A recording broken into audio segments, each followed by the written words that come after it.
Immigration విధానంలో Britain America బాటలో నడుస్తోంది. ఇప్పటికే విద్యార్థి వీసాల సంఖ్యను తగ్గించిన బ్రిటన్ ఇప్పుడు వీసా నిబంధనలను కఠినతరం చేసింది. దీంతో దీని ప్రభావం ఎక్కువగా భారతీయ విద్యార్థులు, ఉద్యోగులపై పడుతోంది. ఇప్పటికే అమెరికా నుంచి ఇతర దేశాల వైపు చూస్తున్న భారత విద్యార్థులకు యూకే కూడా షాక్ ఇచ్చింది. దీంతో వారు కెనడా, ఆస్ట్రేలియా, ఇటలీ వెళ్లేందుకు సిద్ధమవుతున్నారు.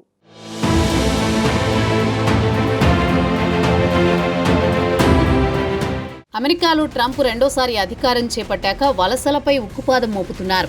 అక్రమ వలసదారులను దేశం నుంచి తరిమివేసిన ట్రంప్ చట్టపరంగా అమెరికాలో ఉంటున్న వారిపైన ఆంక్షలు విధిస్తున్నారు. విద్యార్థి వీసాలతో పాటు H1B వీసాలపైన కఠిన నిబంధనలు అమలు చేస్తున్నారు. ఇప్పుడు బ్రిటన్ కూడా అదే కోణంలో వలసలను తగ్గించేందుకు కఠిన విధానాలు అమలు చేసేందుకు సిద్ధమవుతోంది. 2024 జూన్తో ముగిసిన సంవత్సరంలో బ్రిటన్కు మొత్తం 7,28,000 మంది వలస వచ్చారు. ఇందులో భారతీయులు 20% అంటే సుమారు 1,45,000 మంది ఉన్నారు. ఇక భారతీయులు వర్క్ వీసాలు, స్టడీ వీసాల కేటగిరీలలో అత్యధికంగా ఉన్నారు. ఇక 2023-24లో భారతీయులకు 1,10,000 స్టడీ వీసాలు జారీ అయ్యాయి. వీరిలో 81% మంది మాస్టర్స్ డిగ్రీల కోసం వచ్చారు. గ్రాడ్యుయేట్ రూట్ వీసా కింద 67,529 మంది భారతీయులు 2 ఏళ్ల పాటు బ్రిటన్లో ఉండేందుకు అనుమతి పొందారు. ఇలా ప్రతి ఏటా బ్రిటన్కు వలసలు పెరుగుతున్న నేపథ్యంలో 2024 జనవరి నుంచే బ్రిటన్ ప్రభుత్వం విద్యార్థి వీసాలపై కొత్త ఆంక్షలు విధించింది.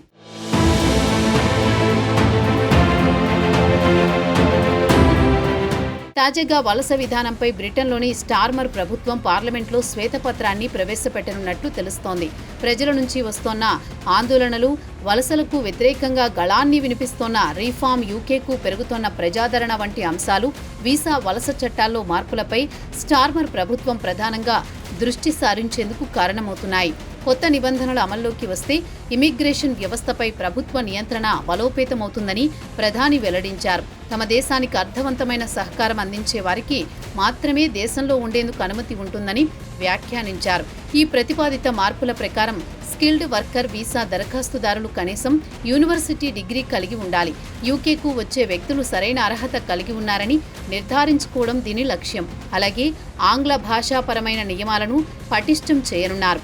వీసా హోల్డర్పై ఆధారపడిన వారు ప్రాథమిక స్థాయి ఆంగ్ల భాషా నైపుణ్యాలు కలిగి ఉండాలి. పర్మనెంట్ రెసిడెన్సీ రూల్స్ కూడా మారనున్నాయి. అక్కడ స్థిర నివాస హోదా పొందాలనుకునే విదేశీ కార్మికులు 10 సంవత్సరాలు ఆ దేశంలోనే నివసించాల్సి ఉంటుంది. ప్రస్తుత నిబంధనల ప్రకారం అది 5 సంవత్సరాలే ఉంది. దాన్ని 10 ఏళ్లకు మార్చాలని స్టార్మర్ ప్రభుత్వం భావిస్తున్నట్లు తెలుస్తోంది.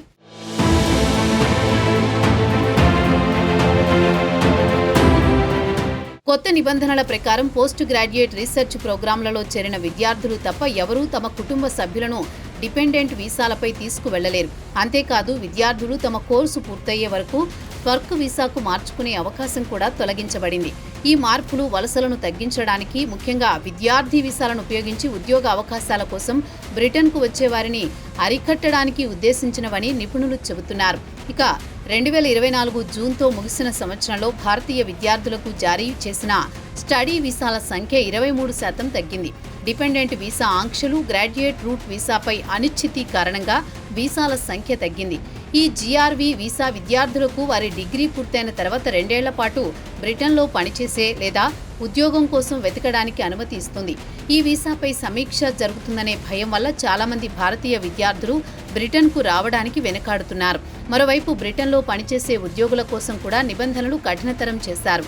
స్కిల్డ్ వర్కర్ వీసా కోసం కనీస జీతాన్ని 26,200 పౌండ్ల నుంచి 38,700 పౌండ్లకి పెంచారు. ఇక హెల్త్ అండ్ కేర్ వీసాలపై డిపెండెంట్లను తీసుకువెళ్లే అవకాశం పూర్తిగా తొలగించారు.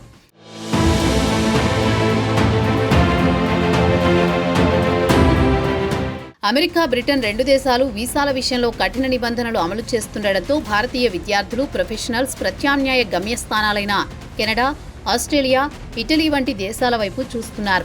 అయితే కెనడా కూడా 2025లో విద్యార్థి వీసాల కోటాను తగ్గించింది.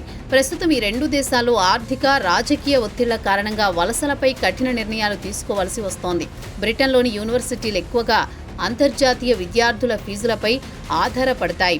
ఇవి ఏటా 37 బిలియన్ పౌండ్ల ఆర్థిక లాభాన్ని ఇస్తాయి.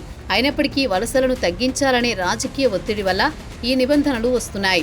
భారతీయ విద్యార్థులు ఇప్పుడు ఇతర దేశాలైన జర్మనీ, ఇటలీ లేదా న్యూజిలాండ్ వంటి ప్రత్యామ్నాయ గమ్యస్థానాలను పరిశీలిస్తున్నారు. ఇవి సులభమైన వీసా నిబంధనలను అందిస్తున్నాయి.